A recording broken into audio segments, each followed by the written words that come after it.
Assalamualaikum warahmatullahi wabarakatuh. Innal hamdalillah nahmaduhu wa nasta'inuhu wa nastaghfiruh wa natubu ilayhi wa na'udzu billahi min shururi anfusina wa sayyiati a'malina. Man yahdihillahu fala mudilla lahu wa man yudlil fala hadiya lahu. Asyhadu an la ilaha illallah wahdahu la syarika lahu wa asyhadu anna Muhammadan abduhu wa rasuluh. Sallallahu alaihi wa ala alihi wa sahbihi wa sallama tasliman katsira. Ya ayyuhalladzina amanu taqullaha haqqa tuqatih wa la tamutunna illa wa antum muslimun. Ya ayyuhan nasu taqu rabbakum alladzi khalaqakum min nafsin wahidah wa khalaqa minha zawjaha وبث منهما رجالا كثيرا ونساء واتقوا الله الذي تساءلون به والأرحام إن الله كان عليكم رقيبا يا أيها الذين آمنوا اتقوا الله وقولوا قولا سديدا يصلح لكم أعمالكم ويغفر لكم ذنوبكم ومن يطع الله ورسوله فقد فاز فوزا عظيما أما بعد. Ma'asyiral muslimin rahimani wa rahimakumullah wa barakallahu fikum wa hafizakumullah. Alhamdulillah, di sore hari ini kita kembali dipertemukan oleh Allah di majlis ilmu yang mudah-mudahan majlis ilmu yang kita dengar, yang kita hadiri, bisa menambah keimanan kepada Allah Jalla wa'ala.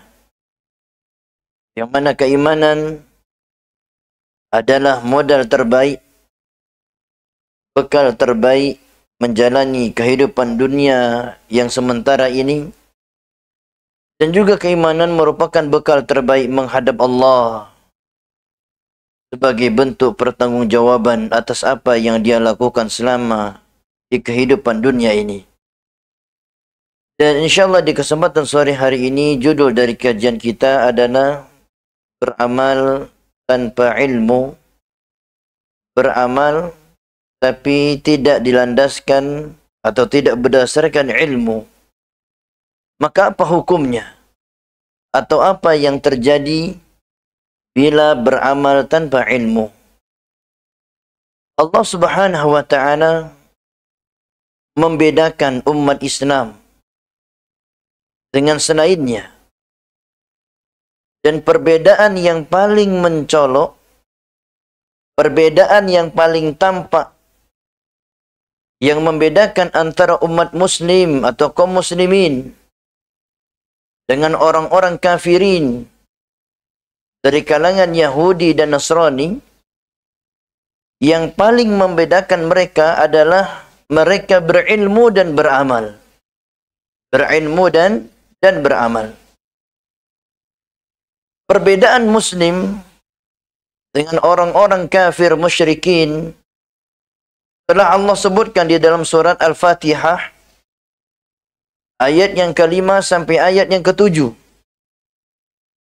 Allah berfirman, ihdinas siratal mustaqim, berilah kami jalan yang lurus, siratal ladzina an'amta alaihim, jalan yang engkau telah beri nikmat kepada mereka, ghairil maghdubi alaihim, bukan jalan yang dimurkai, waladdallin, dan bukan pula jalan orang-orang yang tersesat. Di dalam ayat ini Allah menyebutkan 3 golongan manusia. Golongan yang pertama adalah golongan jalan yang lurus. Golongan yang kedua, jalan orang yang dimurkai. Golongan yang ketiga adalah jalan atau golongan orang-orang yang tersesat. Maka dijelaskan oleh Syekhul Islam Ibnu Taimiyah rahimahullah Maka yang dimaksud dengan golongan orang-orang yang lurus jalannya adalah golongan para nabi, wassalihin, wassiddiqin. Maksudnya adalah jalan orang-orang yang berilmu dan mengamalkan ilmunya. Jadi golongan yang lurus jalannya adalah orang yang berilmu dan mengamalkan ilmu. Berarti dia beragama berdasarkan ilmu, beribadah berdasarkan ilmu, bukan berdasarkan dugaan, sangkaan atau perasaannya. Yang kedua, golongannya adalah golongan orang-orang yang dimurkai. Adalah golongan orang-orang yang berilmu tidak mengamalkan ilmunya dari kalangan Yahudi. Kemudian yang ketiga, golongan yang tersesat adalah golongan orang-orang yang beramal tanpa ilmu. Dan itu golongan orang-orang Nasrani dan yang serupa dengannya. Maka pembahasan kita di sore hari ini adalah beramal tanpa ilmu.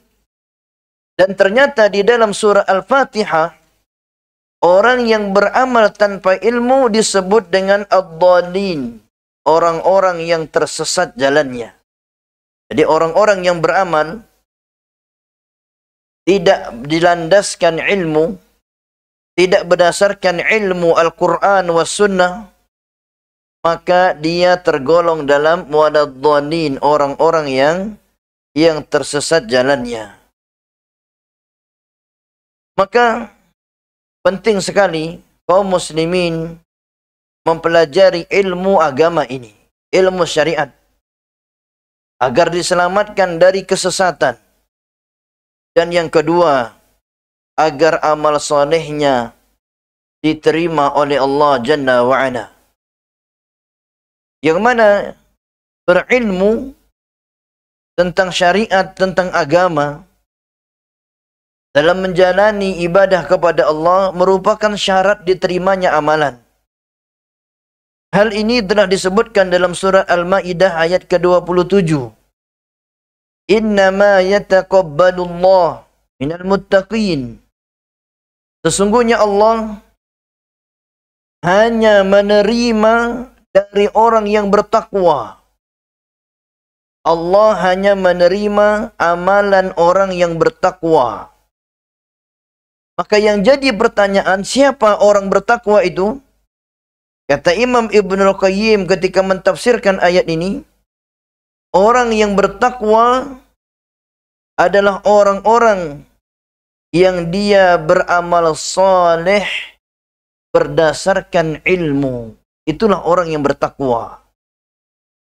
Adapun beramal saleh tanpa ilmu, ia tersesat.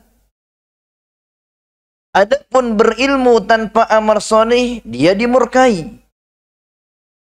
Maka berilmu dan beramal saleh barulah disebut dengan al-muttaqin, orang bertakwa. Maka syarat jadi orang bertakwa adalah berilmu, beramal. Setelah jadi bertakwa, barulah amal solehnya diterima oleh Allah Jalla wa'ala. Dan ini menunjukkan ilmu adalah syarat diterima amal seseorang. Maka hendaknya kita mengoreksi diri kita masing-masing. Sudahkah kita mengilmui setiap apa yang kita amalkan? Sudahkah bacaan Al-Quran kita berdasarkan ilmu? Sudahkah ibadah-ibadah kita berdasarkan ilmu? Dikarenakan bila tanpa ilmu, maka berdasarkan surah Al-Ma'idah ayat ke-27, maka amalannya tidak diterima oleh Allah Jalla wa'ala. Masyarul muslimin, jamaah sekalian rahimani wa rahimakumullah, beramal tanpa ilmu itu perkara yang besar di sisi Allah. Beramal tanpa landasan ilmu, ini bukan perkara yang dianggap sepele dalam agama kita. Bahkan disebutkan dalam surat Al-A'raf ayat ke-33, termasuk dosa yang paling besar, berucap tanpa ilmu. Termasuk dosa yang paling besar, mengada-ngada tentang Allah tanpa ilmu. Sebagaimana Allah sebutkan dalam surat Al-A'raf ayat ke-33. Dan juga disebutkan dalam surat Al-Isra ayat ke-36. وَلَا تَقْفُ مَا لَيْسَ لَكَ بِهِ عِلْمٍ. Janganlah kalian, kata Allah, mengikuti sesuatu yang kalian tidak punya ilmunya. Janganlah kalian, kata Allah, mengikuti sesuatu yang kalian tidak punya ilmu tentangnya. Maka hendaknya apapun yang kita ikuti dari perkara agama ini, wajib kita tahu ilmunya dulu. Jangan hanya beralasan tradisi. Jangan beralasan ikut-ikutan orang lain. Hendaknya alasannya adalah karena saya telah mengilmuinya, barulah saya mengikutinya. Dan kebanyakan manusia menyangka yang paling penting itu memperbanyak amal. Sehingga mereka tidak semangat memperbanyak ilmu. Makanya tidak jarang kita lihat ada orang rajin ibadahnya, rajin solatnya, rajin puasanya, rajin umrohnya, bahkan rajin haji, tetapi tidak rajin menuntut ilmu, tetapi tidak rajin mendalami ilmu agama.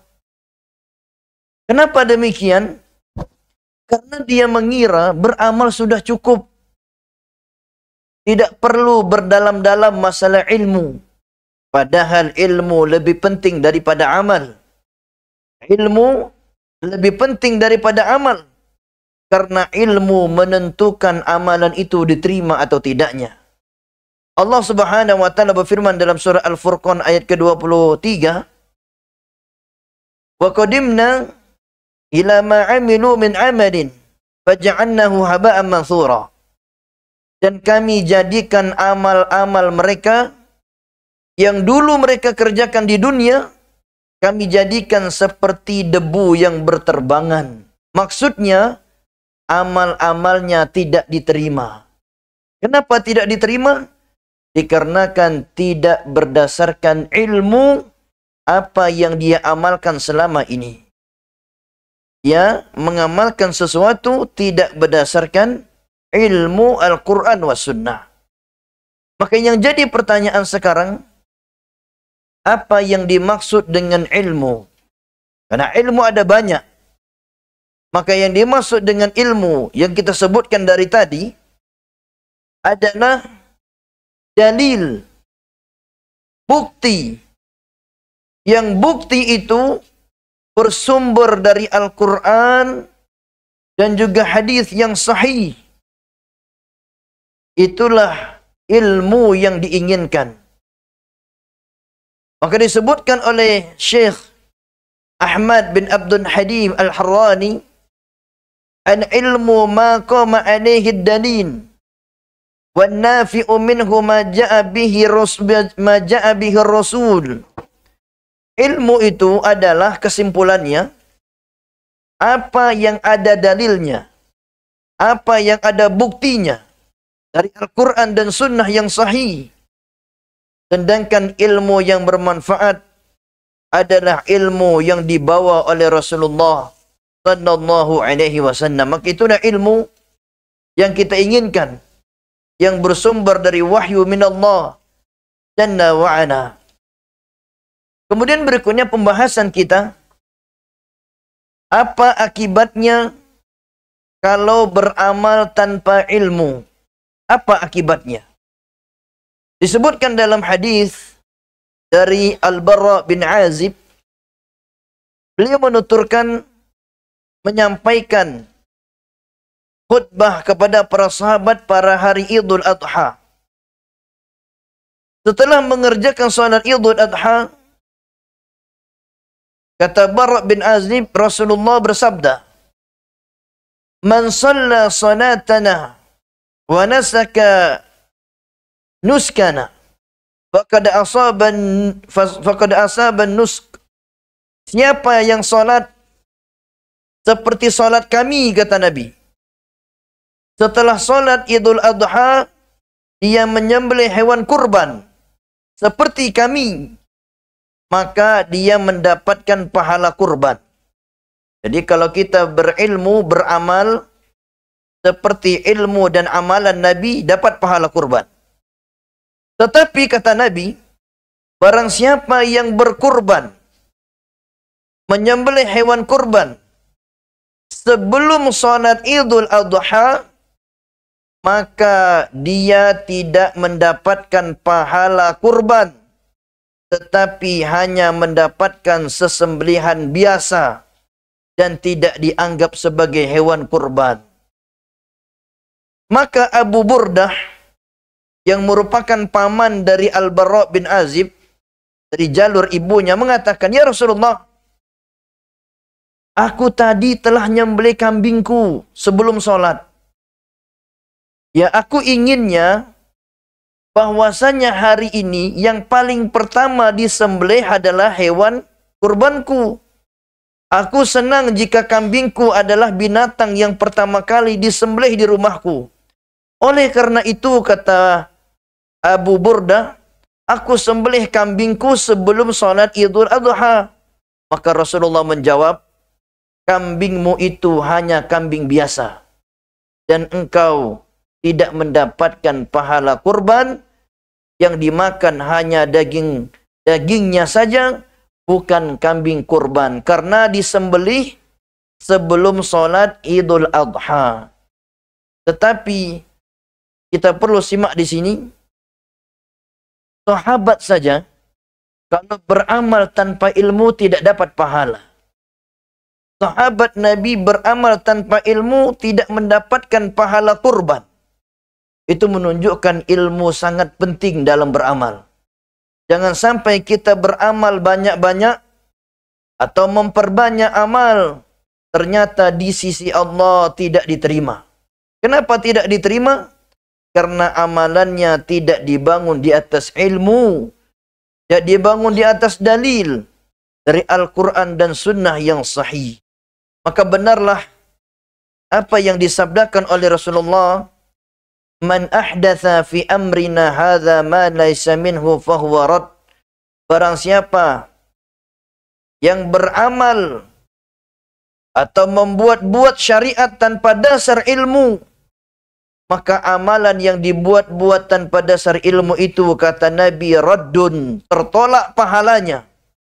Bahkan kata Nabi, dhalalah, maka amalannya amalan kesesatan.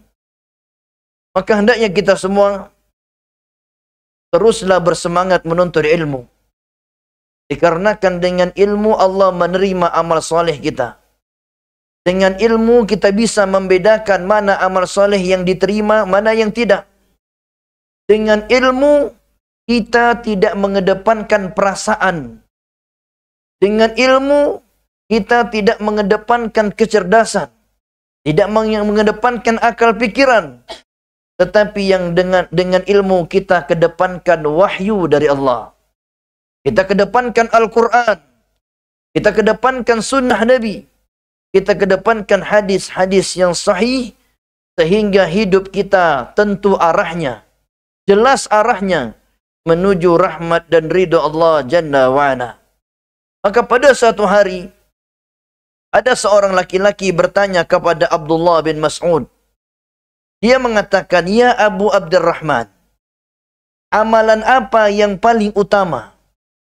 Kata sahabat Abdullah bin Mas'ud, "Amalan yang paling utama adalah ilmu." Kemudian dia bertanya lagi, "Amal apakah yang paling utama?" Beliau menjawab, "Ilmu." Lantas laki-laki itu berkata, "Aku bertanya kepadamu tentang amal yang paling utama. Lantas dirimu menjawab ilmu." Kata sahabat Ibnu Mas'ud, menjawab ucapan tersebut, "Aduhai, betapa malangnya dirimu. Sesungguhnya ilmu tentang Allah merupakan sebab nomor satu bermanfaat amalanmu. Amalan yang sedikit dibangun di atas ilmu lebih diharapkan daripada amalan yang banyak tapi tidak berdasarkan ilmu. lebih penting ilmu daripada memperbanyak amal. Lebih penting memperbanyak ilmu daripada sekedar memperbanyak amal. Dikarenakan ilmu penentu diterima dan tidaknya amal seseorang. Makanya sahabat Ibnu Mas'ud mengatakan ilmu itu amal paling utama. Tetapi sekarang kita lihat sebagian kaum muslimin tidak semangat menuntut ilmu agama. Tetapi semangatnya mencari harta dunia, mencari kekayaan. Ketika datang kematian, tidak ada satupun kekayaannya yang masuk dalam kuburannya, kecuali kain kafannya, dalam keadaan dia tidak berilmu tentang Allah Jalla wa'ala. Di antara ucapan para ulama tentang pentingnya ilmu, kata Imam Ibnul Qayyim, al-amilu bila ilmin kasairi bila dalil. Kasairi bila dalil. Orang yang beramal tanpa ilmu, itu seperti orang yang berjalan di padang pasir yang tidak ada penuntunnya. Biasanya kalau berjalan di padang pasir tidak ada penuntunnya, biasanya tersesat. Dikarenakan beda antara jalan pasir dengan jalan padang pasir dengan jalan aspal.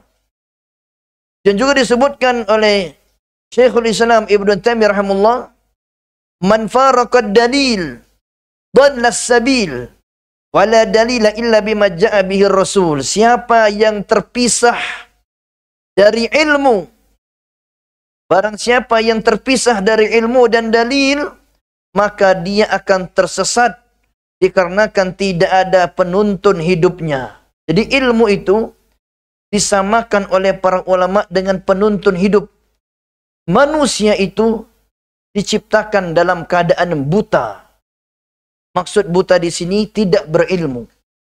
Ketika dia buta, tidak ada yang menuntunnya dalam berjalan, maka sangat mungkin orang buta itu nyemplung ke jurang, atau salah jalan, atau salah pijak, atau salah langkah, atau salah arah.